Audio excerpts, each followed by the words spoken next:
नमस्कार, मैं आपको आज बताने वाला हूँ बहुत ही इम्पोर्टेंट कॉन्सेप्ट कि रत्न जो पहनना है वो किसका पहनना है और क्यों पहनना है। बहुत ही छोटी सी चीज है, बट मैंने ये देखा है कि बहुत ही ज्यादा कंफ्यूजन होता है और उसके कारण लोग क्या रत्न पहन लेते हैं जो मुझे देख के बहुत आश्चर्य होता है कभी कभी। और मुझे आश्चर्य इस बात पे भी होता है कि जो लोग उनको बताते हैं वो क्यों ऐसा करते हैं। ये जिंदगी से खिलवाड़ करने के बराबर है।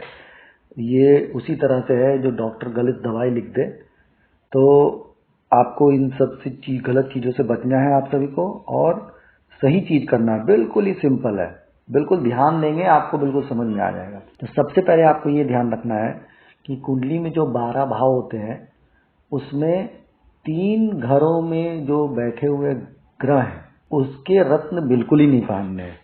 तो जैसे पहला 12वां भाव जो होता है, 8वां भाव होता है और 6ठा भाव होता है, इसके रत्न आपको भूल के भी नहीं पहनने हैं। नो मतलब नो, डबल क्रॉस कर दो आप इसको, ठीक है। जो 6ठा भाव है उसमें एक ऑप्शन है, लेकिन इसको भी आप जनरल है ना, आप अगर ज्योतिष नहीं है तो, अगर आप ज्योतिष है तो आप समझ जाएंगे मैं क्या बोल रहा हूँ। अगर नहीं है, मैं जनरल लोगों के लिए वीडियो बना रहा हूँ। तो आप ये समझ लीजिए कि 6ठे भाव में भी अगर कोई ग्रह बैठा हुआ है तो उसका रत्न आपको नहीं पहनना है, इसको भी आप डबल क्रॉस कर दीजिए। ये 3 घर ऐसे हैं जहां पे बैठे ग्रहों का रत्न अगर आप पहनेंगे तो आप समस्या में आएंगे। चाहे वहां सूर्य बैठा हो या शुक्र बैठा हो या गुरु बैठा हो, चंद्रमा बैठा हो, कोई भी ग्रह बैठा हो, राहु केतु कोई भी ग्रह हो, उस ग्रह के रत्न अगर आप पहनेंगे तो आपको समस्या आएगी। मान लेते हैं मेष लग्न की कुंडली है और 12 नंबर में शुक्र बैठा हुआ है, उच्च का शुक्र है। मीन राशि में शुक्र उच्च का होता है, लेकिन मैं बता रहा हूं आपको वहां भी अगर शुक्र बैठा है, उच्च का भी होके बैठा है, लेकिन अगर आप इसका रत्न पहनेंगे तो आप परेशान होंगे। तो इसलिए आपको इन तीनों घरों के ग्रह भैया बिल्कुल नहीं पहनने हैं। आप बिल्कुल अपना कुंडली खोलिए, दुनिया भर के सॉफ्टवेयर आते हैं, किसी भी सॉफ्टवेयर पे अपना डेट ऑफ बर्थ टाइम डालिए और देखिए कि लग्न कुंडली जो बनता है ना, लग्न कुंडली से जो 12वां घर है, 8वां घर है और 6ठा घर है, उसमें अगर कोई ग्रह बैठा हुआ है तो आप उसका रत्न प्लीज प्लीज प्लीज मत पहने, बिल्कुल नहीं पहनना है आपको। पहला रूल तो ये हो गया। अब दूसरा रूल क्या है? दूसरा रूल ये है, ये भी बड़ा इंटरेस्टिंग है ना, बहुत इंटरेस्टिंग है कि मान लेते हैं, मैं एग्जांपल देता हूं कि मान लेते हैं कि कुंभ लग्न की कुंडली है, कुंभ लग्न की कुंडली है, 11 नंबर यहां लिखा है, शनि इसका मालिक है। 11 12 1 2 3 4 5 6 7 8 है ना, 9 10 हो गया 12। अब 11 नंबर की कुंडली है तो देखिए क्या हुआ, 11 12 1 2 3, यहां 3 आएगा। ये इसमें क्या होता है, ग्रुपिंग चलता है, 4 5 6 7। एक ग्रुप में होता है Jupiter, sun, moon and Mars, ये एक ग्रुप है। दूसरा ग्रुप जो है वो है Shani, Saturn, Venus and mercury, और राहु भी लिख लेते हैं। दूसरा ग्रुप ये है।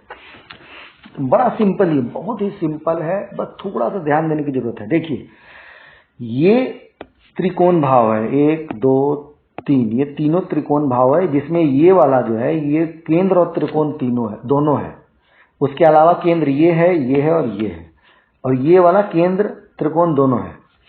तो आपको ऐसे समझना है कि लग्न में जो राशि है ना, उसका साथी ही हमेशा इन दोनों का मालिक होगा, इन दोनों त्रिकोण का। जैसे अभी मैंने आपको बताया कुंभ लग्न, तो कुंभ लग्न में यहाँ पे बुध आ रहा है, मरकरी, ये देखिए, और यहाँ पे वीनस आ रहा है, ये देखिए। आप इसको चेंज कीजिए। अब इसमें मान लीजिए आप कर देते हैं मेष लग्न, ठीक है।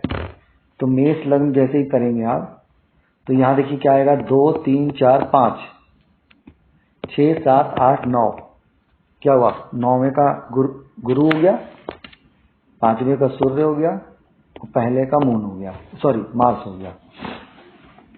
देखा आपने? तो ये बड़ा ही सिंपल है।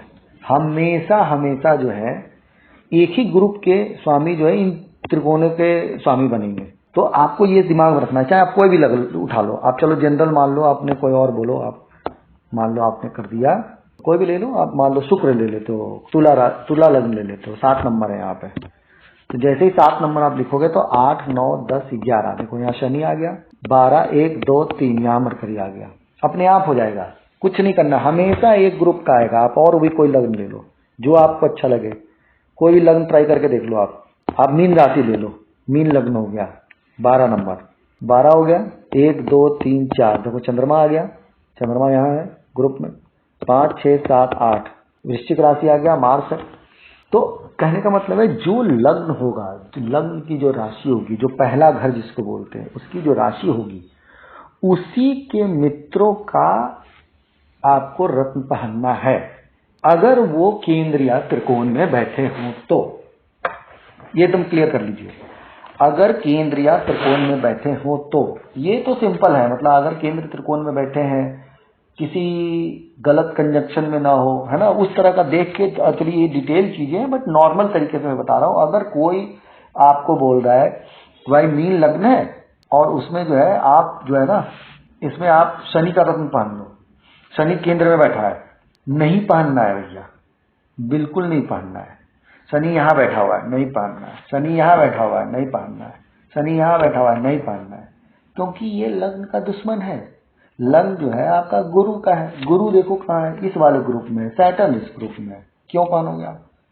तो आप किसी की बातों में ना आए, कभी भी लग्न के दुश्मन का रत्न नहीं पहनना है आपको, चाहे आपका महादशा चल रहा हो, फेवरेबल, ये वो सारी कहानियां अपने जगह पे। आप मंत्र पढ़ लो, आप रुद्राक्ष पहन लो, आप जाप कर लो, आप दान कर लो, दक्षिणा कर दो, आप मंदिर बनवा दो, आप सब कर दो, रत्न आपको हमेशा लग्न के मित्र का पहनना। ये बिल्कुल ही सिंपल फॉर्मूला है। और दूसरा फॉर्मूला है कि आपको 6, 8, 12 में बैठे ग्रहों का नहीं पहनना है। 12 राशि नहीं बोल रहा हूँ, 12वां घर बोल रहा हूँ, है ना। तो ये बिल्कुल ही आप क्लियर कर लेंगे, आपका जीवन आसान हो जाएगा, आपको कोई बेवकूफ नहीं बना पाएगा, आपको बेवकूफ बनने की कोई जरूरत नहीं है। ऑलरेडी बहुत सारी जिंदगी में समस्याएं होती हैं, उस समस्याओं को बढ़ाना नहीं है। रत्न पहनना या पूजा पाठ करना ये आदमी अपने मन की शांति के लिए और अच्छे के लिए करता है, काम करके फंसना नहीं है और उल्टा।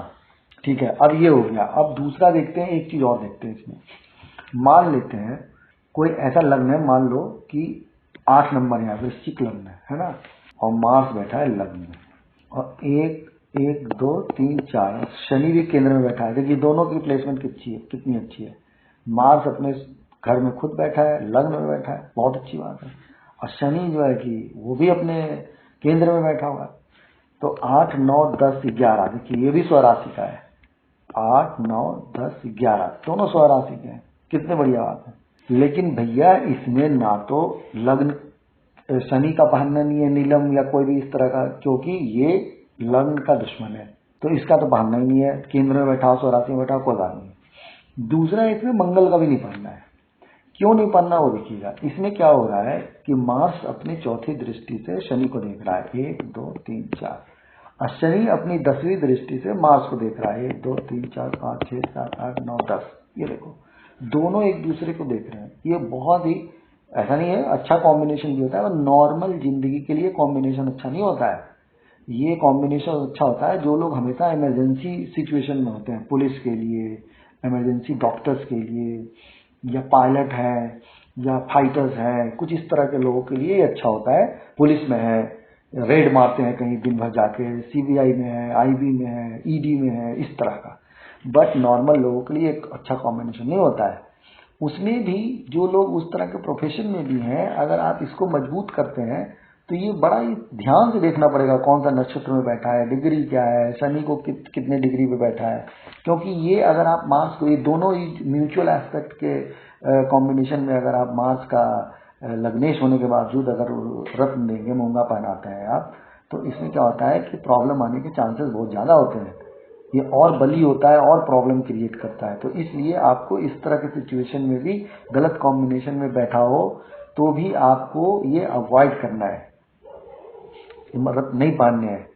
तो मैंने कोशिश की इस वीडियो में ये बताने की कि रत्न किसका पहनना है।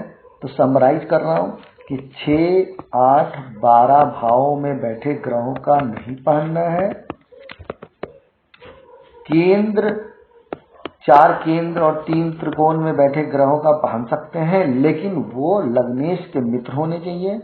इसके अलावा भी बहुत सारा सिचुएशन होता है, जैसे मान लीजिए वो 11वें भाव में बैठे हो, दूसरे में हो, तीसरे में हो, इसमें भी आप पहन सकते हैं, लेकिन वो देखना चाहिए हमेशा कि लग्नेश के मित्र ही हो। तो आपको ये सब छोटी छोटी बातें ध्यान रखनी है। उम्मीद है कि मैं आपको सही बता पाया हूँ, और भगवान से आप सब लोग अच्छा रहे, ऐसी मेरी कामना रहेगी।